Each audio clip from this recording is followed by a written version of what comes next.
Aqui, por exemplo, no Minas Gerais, o índice de evasão de alunos do ensino médio está acima da média brasileira. Quando uma criança não aprende a ler, a escrever na idade certa, a cada ano da sequência do ensino básico, ou seja, sai da segunda série para a terceira, para o quarto, aumenta a distorção em idade série, ou seja, a idade certa que a criança deveria estar naquela série, aumenta a evasão, aumenta a reprovação, aumenta o abandono, e é o que nós estamos vendo hoje no ensino médio. Nós não queremos que, como saiu o resultado do PISA agora, que os alunos, que os jovens de 15 anos no Brasil, 75% dos jovens de 15 anos no Brasil, que é a idade que deveria estar no primeiro ano do ensino médio, não tem a formação básica de matemática. A relação institucional, independente das divergências políticas e ideológicas, ela precisa prevalecer no sentido de que o que está em jogo é os objetivos das políticas para melhorar a vida das pessoas. O Ministério houve um corte muito forte de orçamentário para as universidades, para os institutos federais, o Ministério que estava desorganizado. Onde que está o erro? O que acontece ali que os alunos estão saindo das escolas sem saber ler e escrever muitas vezes?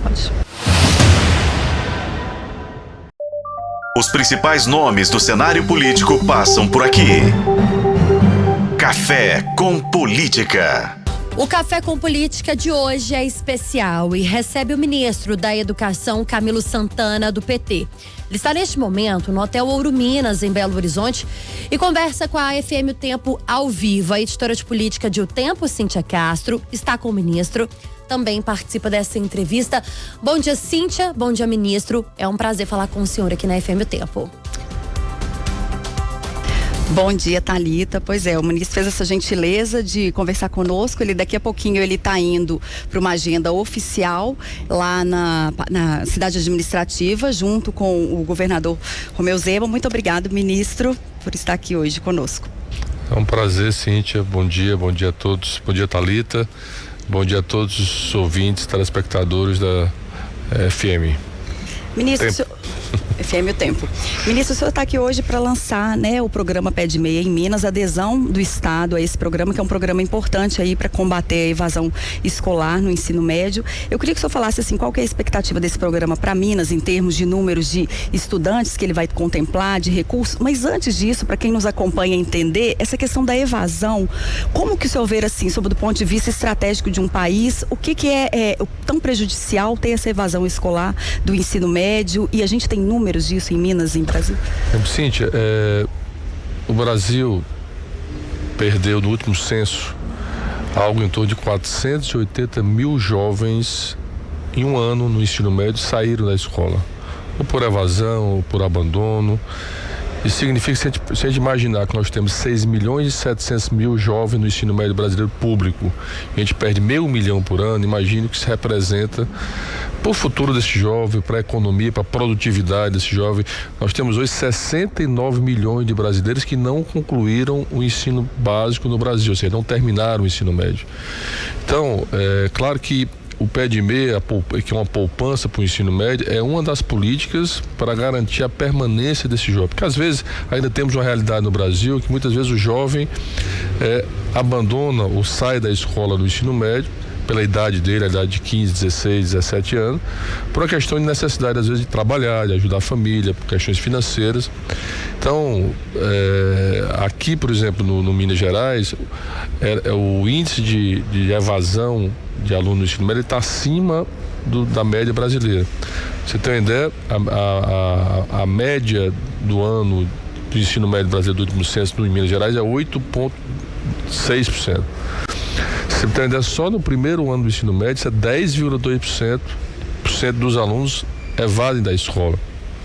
Então, o programa Pé de Meia, ele vem no sentido de dar um apoio financeiro, um auxílio financeiro para esse jovem, para dizer a ele que nós não queremos que ele saia da escola, que a escola é o grande futuro para ele, a esperança de um futuro melhor para esse jovem. Então a poupança ela vai ser 10 parcelas de R$200 durante o ano, ou seja, matriculou, recebe R$200 e a cada mês ele vai receber durante 10 meses, que são os meses letivos do ano, R$200, no total de R$2.000 por ano. E ao final de cada ano, ele passando de ano, ele recebe uma poupança de R$1.000 depositado na conta dele, e esses R$1.000 ele não vai poder sacar agora. Os R$200 ele pode ou não sacar, e os R$1.000 ele só saca ao final do terceiro ano, quando ele concluir o ensino médio. E ainda tem, no último ano do terceiro ano, ainda tem um plus que é R$200 para o aluno que fizer a prova do Enem. Então, no total, são R$9.200 que esse jovem pode ter acesso durante o período do ensino médio dele. Qual é a contrapartida do jovem?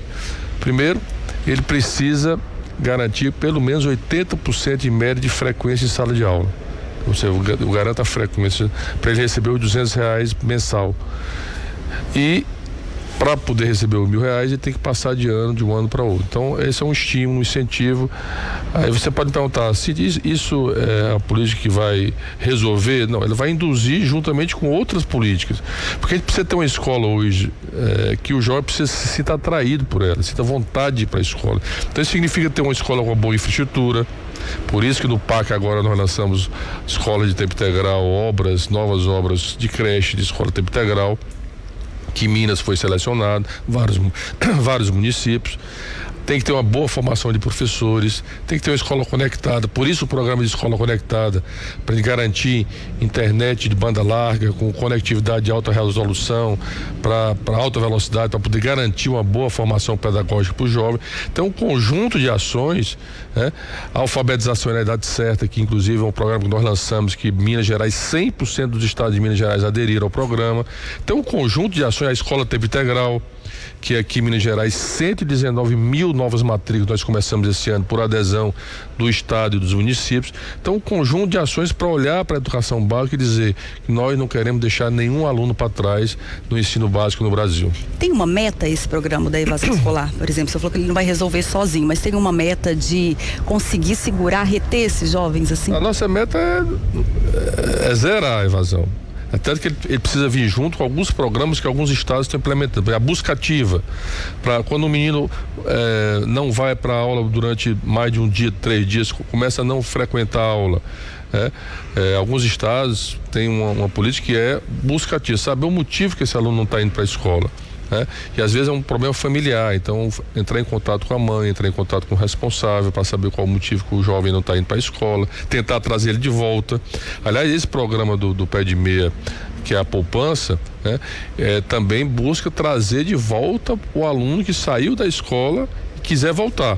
Por exemplo, nós vamos agora, a partir do início da matrícula, do início do programa agora, do início da matrícula do ano aqui em Minas Gerais, nós vamos ter 2 meses para quem quiser voltar para a escola e aderir ao programa, vai poder participar do programa. Então, é uma forma, é um estímulo. Aqui em Minas, nós temos hoje algo em torno de 630 mil jovens no ensino médio público. A ideia aqui poderão ser aptos a ser beneficiados pelo programa. Eu esqueci de dizer quem é que pode participar do programa. Pessoas do CAD único, e nesse momento, preferencialmente do Bolsa Família. Então, aqui nós temos aptos 190, quase 200 mil jovens do ensino médio estão aptos a receber o Pé de Meia, a poupança do ensino médio. Significa um investimento de algo em torno de 550 milhões de reais por ano que o governo federal, o Ministério da Educação, realizará aqui em Minas Gerais durante esse programa da poupança, o Pé de Meia, que é a poupança. A gente chama Pé de Meia porque é o pézinho de meia que vai fazer para o futuro. E esse é o dinheiro que o jovem pode utilizar para o dia a dia dele, se ele quiser comprar um material escolar, o transporte escolar, comprar um eletrônico, enfim. E também ele vai fazer uma poupança para quando ele sair do ensino médio, se ele fizer um ensino técnico, ele já pode montar um negócio para a profissão dele. Se ele quiser ir para a universidade, é um auxílio, ou seja, e além disso, Cíntia, vai ter uma espécie de educação financeira. A Caixa Econômica, que é o banco que vai operar o programa, ela vai fazer um trabalho nas escolas de educação financeira. E aí o jovem vai poder acompanhar o rendimento da conta dele, da poupança, entender um pouco como é de finanças, Então, é um programa também que leva esse lado pedagógico também para os jovens do ensino médio. Ministro, o senhor falou aí sobre alguns desafios, A questão da evasão escolar, o senhor já comentou sobre a questão até do avanço da tecnologia, mas a gente tem um desafio propriamente dito da alfabetização. Muitos alunos concluem ali os anos escolares sem sequer conseguir, de fato, saber ler e escrever.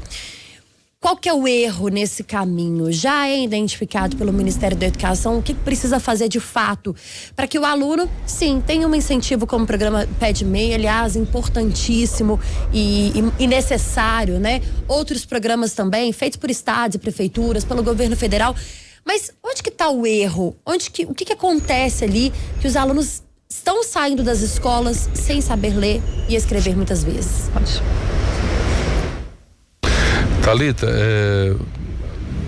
achei excelente essa sua pergunta, porque um dos motivos que eu fui convidado para ir para o Ministério pelo presidente Lula foi a experiência que eu fui governador do Ceará durante 8 anos, fui colega do governador Zema nos últimos 4 anos e fui convidado pela experiência que o Ceará implementou em alfabetização na idade certa.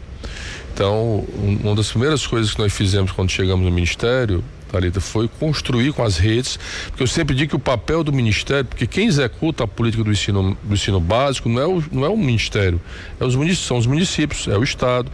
Então, qualquer política pública, ela só tem êxito, só tem resultado, só tem sucesso na sua implementação se ela for pactuada, se ela for construída entre os entes federados, no caso municípios, estados e União, que foi a experiência do Ceará. Então, nós criamos, a partir do ano passado, a construção de uma política chamada Compromisso Nacional Criança Alfabetizada. Por que isso? Inclusive, foi uma pesquisa nacional para identificar o que é uma criança alfabetizada ao final do 2º ano do ensino fundamental, que é a idade certa para ela aprender a ler, né? Então, para a gente padronizar esse a nível nacional, né? A partir da nota do SAEB. Então, esse programa, Thalita, a gente implementou já no ano passado. Aqui em Minas Gerais, quero dar até os parabéns para Minas, porque 100% dos municípios, e olha que Minas tem 853. 100% dos municípios aderiram ao programa, o Estado aderiu ao programa, né?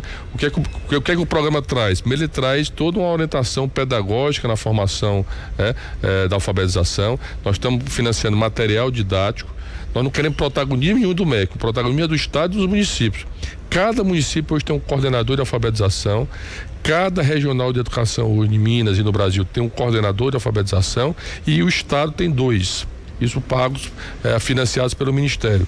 Depois nós estamos financiando todo o material escolar para alfabetização em todas as redes, e são os estados e municípios que de acordo com as características de cada estado, eu não posso, a característica da região norte é diferente da região sudeste, é diferente da região nordeste, portanto as realidades históricas, culturais são diferentes, está adaptada a cada região. Formação de professores, né? Isso é fundamental para garantir a alfabetização. Por que eu estou dizendo tudo isso? Então nós estamos já repassamos recursos ano passado para estados e municípios, vamos reforçar esse ano. Por que eu estou dizendo isso, Thalita? Porque quando uma criança não aprende a ler e a escrever na idade certa, a cada ano da sequência do ensino básico, ou seja, sai da 2ª série para a 3ª, para o 4º, aumenta a distorção em idade série, ou seja, a idade certa que a criança deveria estar naquela série, aumenta a evasão, aumenta a reprovação, aumenta o abandono, e é o que nós estamos vendo hoje no ensino médio. O ensino médio é o período que é o maior evasão, maior abandono escolar em toda a educação básica. Então a gente precisa, vamos dizer assim, resolver o problema lá na origem. A origem é garantir a alfabetização das crianças na idade certa, que foi uma política que nós iniciamos lá no estado do Ceará e que hoje transformamos isso numa política nacional. Em todos os estados do Brasil aderiram, né? 99% dos municípios brasileiros aderiram à política, por compreender que essa questão está lá na base, ela precisa ser resolvida para garantir um futuro melhor para as nossas crianças e jovens de todo o Brasil. Ministro, como assim a gente garante, né? Essa experiência do Ceará, ela acabou, o senhor sendo ministro, e a gente tem essa ideia de que ela possa ser reproduzida no Brasil, de certa forma, mas o MEC, ele tem autonomia diante da educação básica, ou isso passa o MEC dá as diretrizes e passa por essa articulação junto com os municípios e com os estados, né, no nível médio, para que dê certo esses programas? É porque o regime de colaboração, precisamos ter um regime de colaboração, porque os estados e municípios têm autonomia nas suas redes. Então, é preciso construir esse pacto. Precisa ter a liderança do governador, a liderança do prefeito, a liderança do secretário, né? Então, isso faz parte de um pacto que nós construímos. Todos, como eu disse, os estados aderiram à política, os municípios aderiram à política. Então, o papel do MEC é dar as diretrizes, é dar a coordenação do programa, é apresentar e fornecer todo o material pedagógico para a política, da formação de professores. Nós temos uma ferramenta muito importante no MEC, que é o AvaMEC, que permite também formação a EAD também a professor de todo o Brasil, de todas as redes. Então, é um conjunto de ações. Nós precisamos. Essa é uma política que ela só tem êxito se tiver uma pactuação e uma cooperação dos entes federados. Porque se você for analisar, Cíntia, pelo menos, claro que cada estado é diferente, mas geralmente o ensino fundamental é responsabilidade do município. O ensino médio é responsabilidade do estado. Então, mas se esse aluno não faz um bom ensino fundamental, ele já chega ruim no ensino médio. E já chega defasado, já chega com a qualidade da aprendizagem baixa. Então, é fundamental que essa criança aprenda bem, saia bem do ensino fundamental e chegue no ensino médio. Então, se não houver uma cooperação do Estado com os municípios, por isso que a gente está criando os comitês estaduais. O comitê estadual reúne o Estado, com o governador e o secretário de Educação do Estado, com todos os municípios do Estado, para coordenar a política a nível de Estado. E o papel do MEC é coordenar essa política a nível com os 26 estados do Distrito Federal, dessa grande política de alfabetização. Para mim, essa é uma das mais importantes políticas que o Ministério da Educação, que o governo do presidente Lula tem colocado no Brasil para a educação básica, porque, repito, a gente garante aí uma boa formação, qualidade na aprendizagem, porque o que nós queremos na educação básica é primeiro acesso, que todos tenham acesso, depois permanência, e é por isso que vem o pé de meia e a poupança, mas qualidade na aprendizagem. Nós não queremos que, como saiu o resultado do PISA agora, que os alunos, que os jovens de 15 anos no Brasil, 75% dos jovens de 15 anos no Brasil, que é a idade que deveria estar no primeiro ano do ensino médio, não tem a formação básica de matemática. Então, isso é fruto de uma defasagem que vem aumentando a cada ano na educação básica. Então, fundamental o programa de alfabetização, fundamental o programa de escola tempo integral, que é uma outra política robusta que hoje o presidente Lula e o Ministério da Educação têm colocado como uma prioridade. Nós aprovamos essa lei no Congresso Nacional, estamos investindo 4 bilhões de reais por ano nessa política, porque a escola tempo integral, Cíntia, mostrou que é a escola que tem menos evasão, é a escola que tem os melhores indicadores de qualidade com resultados do SAEB, do IDEB. Então, é a escola onde o aluno completa o seu projeto de vida, além de fazer as disciplinas da formação geral, ela faz esporte, ela faz uma atividade cultural, ele pode fazer um curso de língua, ele pode fazer um curso de informática. Quem define as disciplinas complementares é a própria rede. Dependendo da vocação de cada estado. A vocação de Minas Gerais é o agronegócio, é a agricultura, é o turismo. Então você foca principalmente a vocação, as disciplinas complementares naquela vocação, daquela região, daquele estado.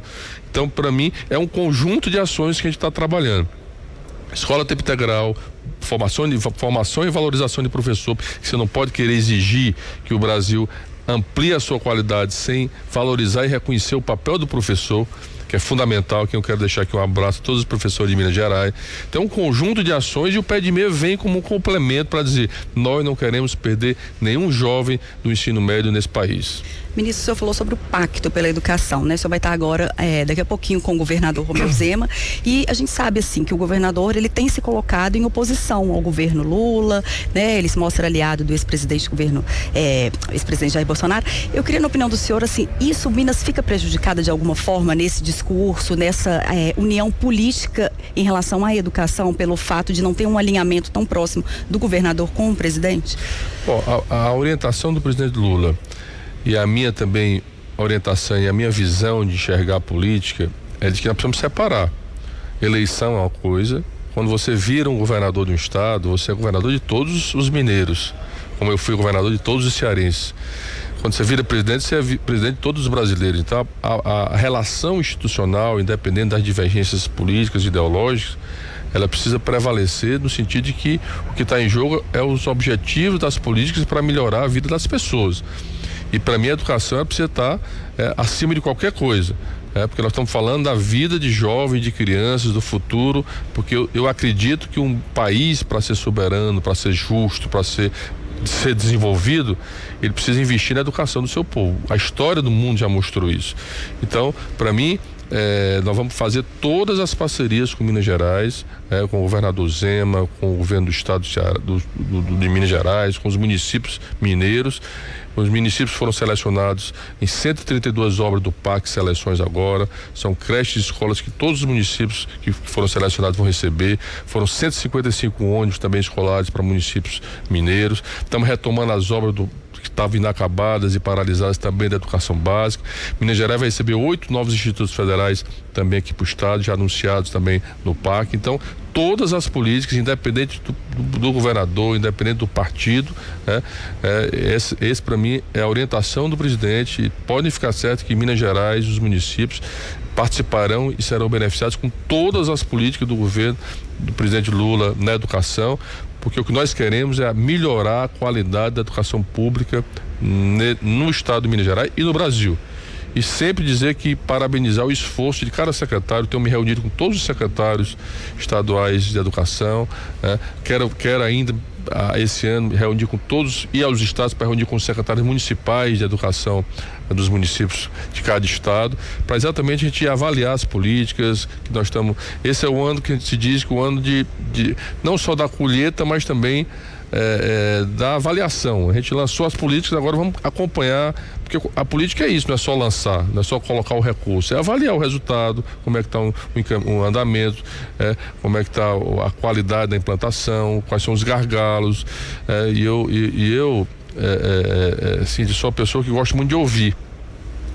Até peço aqui aos nossos ouvintes que quem quiser entrar nas minhas redes sociais, no Instagram, colocar uma crítica, opinião, sugestão, o que é que eu tô, porque são as pessoas que estão lá na ponta, que estão na sala de aula, que estão vivendo assim no dia a dia, e às vezes, ministro, eu acho que essa sua ideia, a política que o Ministério está colocando precisa ser corrigido de algum ponto. Aqui a gente sofre com isso, aqui o nosso problema maior é esse. Então é sempre bom ouvir as pessoas, porque são elas, repito, que estão lá na ponta, e são para elas as políticas públicas que nós implementamos nesse país.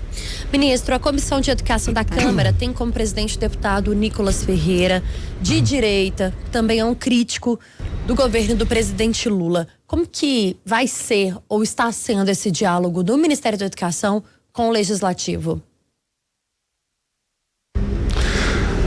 Não, é um pouco daquilo que eu acredito da política. A política, nós vivemos num país democrático, Thalita. Então, assim, a democracia, ela é feita de visões diferentes, né? Nós pensamos diferente, mas acho que nós precisamos respeitar as diferenças. Para mim, eu acho que é o grande, vamos dizer assim, mudança que o Brasil precisa fazer, acabar com essa polarização, esse ódio que se transformou nos últimos anos, a política brasileira. Acho que as pessoas têm direito de pensar, têm direito de se manifestar, mas com respeito. Então, o Congresso, ele tem toda a autonomia, o direito de escolher os seus representantes, eleitos democraticamente pelo povo, que estão lá no Congresso Nacional, na Câmara, e os próprios partidos têm o direito de escolher os seus presidentes de comissão. O que eu tenho colocado é que vou procurar construir o diálogo com o deputado Nico, que é aqui de Minas Gerais, mesmo tendo divisões diferentes de mundo, de educação, mas que a gente possa respeitar a relação, repito, institucional, e construir caminhos, pontes, para que a gente possa garantir a melhoria da qualidade da educação do nosso país. Eu acho que o grande objetivo aqui de todos, e eu espero isso, é que a gente queira melhorar a qualidade da educação pública de jovens e de crianças em todo o Brasil. Ministro, ontem o senhor teve uma reunião com o presidente Lula e outros ministros, o senhor falando dessa questão de ouvir, de ter realmente a educação como um foco geral. O que saiu que o senhor pode nos contar aí dessa reunião e que pode repercutir aqui em Minas Gerais também? Não, Cíntia, foi um pouco uma avaliação dos 1 ano e 2 meses, quase 3 meses do presidente Lula. Foi apresentado todos os números e resultados econômicos. Nós temos hoje a maior massa salarial desde 2015 do trabalhador no Brasil, queda na inflação, queda no desemprego, taxa alta de exportação, queda no dólar, queda nos juros, confiança no Brasil, né? Então, apresentando os números dos investimentos que foram feitos em infraestrutura, em estradas, na educação, na saúde, né? Então, foi uma espécie de balanço que nós fizemos para que todos os ministros compreendam que a gente não pode só olhar a sua área, nós tem que compreender, entender um pouco todo o governo, a estratégia do governo, os compromissos que o presidente Lula tem com o povo brasileiro após as eleições presidenciais, e também cobrar também dos próprios ministros, né, que a gente possa, além de agradecer o trabalho, o papel, a dedicação de cada ministro, também agora tudo que foi anunciado, tudo que foi apresentado possa sair do papel, possa andar, que as obras, por exemplo, na educação, que o pé de meia, que agora vamos começar a pagar dia 26 já agora, próxima semana, que o pé de meia possa chegar ao estudante, que a escola tempo integral, que as obras do parque cheguem até a população. Então, o esforço, o presidente Lula sempre tem dito, priorizar diálogo, respeito aos entes federados, a relação federativa com estados, com municípios, né? Eles são os representantes, da mesma forma que o presidente foi eleito democraticamente, o governador Zema, os prefeitos foram eleitos também, portanto, construir uma relação institucional importante. Então, foi uma reunião muito mais de avaliação e de olhar para o futuro, olhar para os próximos anos aí e fazer chegar tudo aquilo que foi apresentado, anunciado pelo presidente. É claro, ministro, que governadores, prefeitos, deputados querem a presença do presidente no seu município, na sua cidade, em lançamentos, em anúncios importantes, mas o presidente não consegue estar em tudo. Minas Gerais, inclusive, o presidente demorou a vir ao estado, estava sendo cobrado, veio agora nesse ano de 2024. Foi um pedido ontem, durante a reunião ministerial, que a gente sabe também que havia ali um balanço sobre a avaliação do governo que tem caído, né, de forma gradual aí, é uma preocupação do governo federal. Foi um pedido do presidente para que os ministros estejam mais em estados, que marquem mais presença e que participem mais desses lançamentos importantes? Não, sem dúvida, inclusive o ministro da Pimenta, o Paulo Pimenta, ele colocou a importância, até porque se a gente não dialoga com as pessoas, se a gente não informa o que está acontecendo, se a gente não divulga, dificilmente as pessoas tomam conhecimento, né? Eu, por exemplo, já é o meu 6º estado que eu estou visitando para lançar o programa Pé de Meia. Quando eu fui lançar também o programa de escola tempo integral, eu fui para vários estados brasileiros, né? Acho que só faltam 3 estados do Brasil eu visitar. Claro que o primeiro ano é o ano do planejamento, é o ano que você tem que se debruçar sobre o Ministério, né? O Ministério, houve um corte muito, muito forte de orçamentário para as universidades, para os institutos federais, é um Ministério que estava desorganizado. Eu não gosto de fazer crítica para trás, eu só gosto de olhar para o futuro. Mas, geralmente, o primeiro ano de uma gestão é um ano de você planejar. Você reorganizar a máquina e planejar quais são as ações que você quer fazer até o final do mandato. Então foi isso que nós fizemos no primeiro ano e agora é um ano que a gente tem de dialogar, de conversar com as pessoas, de ouvir, de entender. Acho que o meu estilo, Thalita, é muito de ouvir, de dialogar. Esse foi sempre o meu estilo quando fui governador, 8 anos no meu estado, né? Porque eu acho que a gente precisa construir consensos na sociedade, né? Mesmo tendo divergências, mas tentar construir consenso com o único objetivo de melhorar. O Brasil é um país pobre, o Brasil é um país desigual, é um dos países mais desiguais do planeta. Então o que nós queremos é melhorar a vida, nós estamos nessa vida pública para melhorar a vida das pessoas. E eu acredito que o grande caminho para construir um país mais justo, mais soberano, mais fraterno, mais humano, não há outro caminho, a história já tem mostrado isso, é através da educação. A educação transforma a vida das pessoas, dá oportunidade das pessoas. A gente vê tanto problema de violência, de insegurança na sociedade brasileira, e a gente sabe que quando um menino vai para uma escola tempo integral, que passa o dia na escola, é uma forma também de proteger essa criança, é uma forma de proteger o jovem. Para mim, a maior política de segurança pública que um país pode fazer é universalizando a escola tempo integral no Brasil. É garantir a oportunidade. As mães se sentem mais seguras também quando a criança está na escola, sabe que é o futuro que está sendo construído do seu jovem ou do seu filho, da sua filha. Então, para mim, esse é o grande caminho que nós precisamos construir, com diálogo, e, é claro, conversando sempre com as pessoas, ouvindo sempre as pessoas, até porque nós estamos, a política, o governo existe para isso, para olhar para as pessoas. E nenhuma política ela existe sem ter o feedback do sentimento que as pessoas têm em relação à educação, à segurança, à saúde, enfim. Para mim é isso que eu acredito. Isso, a gente está quase caminhando para o fim, para não atrasar o senhor no seu compromisso. Teria muitos assuntos de educação, mas eu queria que o senhor só falasse da reforma do ensino médio para esse ano. Qual que é a expectativa do senhor? O que o senhor acha que precisa ser revisto ou que haja um convencimento, né, de algum ponto específico? Sim, o que nós fizemos, assim, quando o presidente assumiu a presidência, havia uma pressão para ele revogar o ensino médio. E eu cheguei para o presidente, o ensino médio ele já está em implementação. Já tinha passado o primeiro ano e as redes já tinham se preparado, né, para o segundo ano do ensino médio. Eu disse, a forma mais responsável para a gente olhar para isso é fazendo uma consulta. Nós abrimos uma consulta que foram 5 meses de consulta, ouvimos 130 mil alunos, 20 mil professores, ouvimos os secretários e secretárias estaduais de educação, ouvimos os conselhos estaduais de educação, o Conselho Nacional de Educação, especialistas participaram, fizemos pesquisa para entender qual era o sentimento de quem estava lá na sala de aula, o aluno e o professor, né, que são os grandes objetivos de toda a política, que são para eles, principalmente para os alunos. Então, a partir daí, dessa consulta, por exemplo, a consulta diz que 80% dos alunos que foram consultados querem o ensino médio, por exemplo, técnico profissionalizante.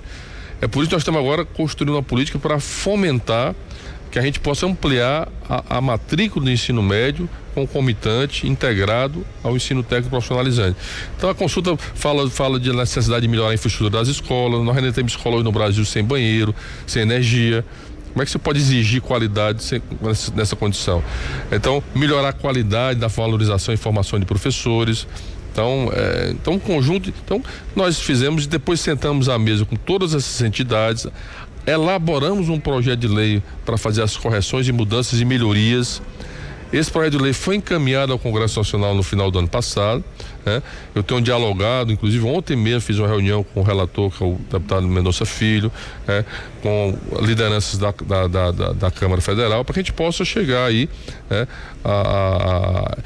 tentando defender e justificar que o projeto que está lá não foi um projeto que saiu da cabeça do ministro ou do presidente, foi um projeto que foi construído a várias mãos com entidades, com representantes da educação do ensino médio brasileiro, né? Que aquelas mudanças que estão sendo propostas foram consensuadas, portanto fazendo tentando convencer da importância de aprovar aquele projeto. O projeto deverá ser aprovado, se não agora em março, mas pelo menos agora no início de abril.